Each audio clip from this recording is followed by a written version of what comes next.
الصداع اللي كان تيوقع في المساجد ديال لصق لي رجلي تلصق رجلي مع رجلك، لا حادوا بين المناكب، حادوا بين الاقدام، ما عرف شنو، لصق عليا لصق لك، والناس الكبار ما مولفيش على داك الشيء، تبدا شي تيضرب شي. هادو هما اللي فسدوا الامن الروحي. القانون الجنائي ولا القانون المدني ولا غيرها هي قوانين شرعيه، حتى هي قوانين دينيه، حتى هي لا تختلف مع الدين في شيء. اذا ما تبقاش تخلط لي في الثوابت وتدخل في الثوابت ما ليس بثابت فقط لان الفقهاء اتفقوا عليه ولا ما يتفقوش عليه. هذاك ماشي هكذا يصنع الثابت. طرح النقاش، انا نسالي صافي، طرح النقاش حول قضايا مجتمعيه متعلقه بالاسره ولا متعلقه بالحريات الفرديه ولا متعلقه باي قضايا من القضايا المطروحه اليوم، هذا نقاش قانوني مجتمعي، وحتى في شقه الديني هو مفتوح امام باب كبير اللي هو باب المقاصد الشرعيه وباب الاجتهاد. سعيد بتواجدي مع ثلة من الباحثين والمهتمين بهذا الشأن. حقيقة عندي سؤال وتعليقين. السؤال c'est pour justement le cardinal, donc je vais le présenter en français. La question c'est, en fait c'est sur le point de la tolérance, vous avez abordé la question du respect. Moi j'irai plus loin.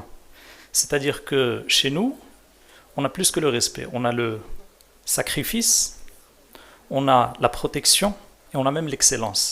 Dieu dit dans le Coran, Dieu ne vous empêche pas.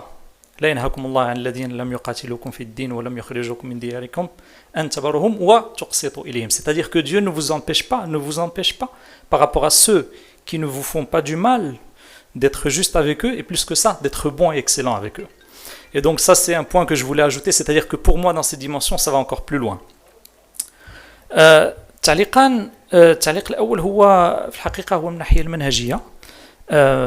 قضية الأمن الروحي يجب أولا تعريف الأمن، لأن الأمن هو يعني نوع من الاستقرار ودفع تغير الحال للأسوأ، وما هي ثوابته كما قال يعني الملك محمد السادس بنفسه قالها: لا أحل حراما ولا أحرم حلال. فهذا يعني شيء ثابت، ولذلك ما يروج له اليوم هو من تداعيات ما يسمى بالفيلوزوفي بوست مودرن، يعني ما بعد الحداثة. وما يميز ما بعد الحداثة هي السيولة التامة، ليست هناك قيمة، ليس هناك معيار، وكل شيء قابل للنقاش. ولذلك هذا يؤدي إلى النقص في التماسك الأسري، السعادة، التعاضد المجتمعي إلى غير ذلك، وهذا الآن بدأ يتسرب للمغاربة.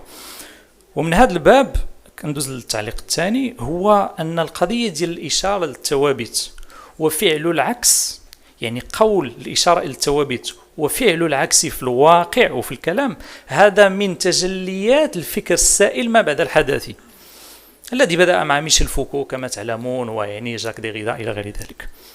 فهناك أجيال الآن تتعرض لهذا الضياع، ولذلك بدأنا نسمع بآراء شاذة. لماذا؟ لأننا لا نطبق المنهجية العلمية التي بدأت في حضارتنا الإسلامية، والآن كاين عند هارفارد وعند ستانفورد اللي باش دوز واحد المقال علمي كيخص يدوز مما يسمى بالبير ريفيو، بمعنى خص علماء أكفاء حسن منك يراجعوا المقال ديالك باش عادي تنشر في المقال العلمي. ولذلك اليوم لما يعني إلا بغينا نلقاو الحل لهذا الأمن الروحي، يجب أن تعطى الكلمة خصوصا وأولا وقبل كل شيء لمن هو معترف به في الحقل الديني والحقل العلمي الذي نال ذلك التميز. يعني لا يمكن في دولة فيها يعني المذهب المالكي اللي هو من ثوابت المتوارثة والمتعارف عليها والتي نص عليها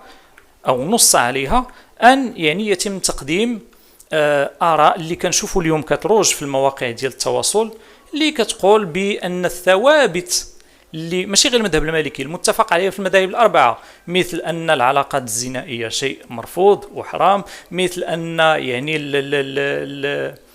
تغيير نظام الإرث الذي آيته تبدأ بيوصيكم الله وتنتهي بفريضة من الله ممكن يعني قبل للنقاش، إذا كان كما قال أرسطو من مظاهر المنظومة الحدود كما قال أرسطو. فبالتالي إذا كان كل شيء قابل للنقاش، إذا كان كل شيء في الدين قابل للنقاش، فلم يعد هناك دين. وشكرا. شكرا جزيلا أستاذ كلو، بارك الله فيك.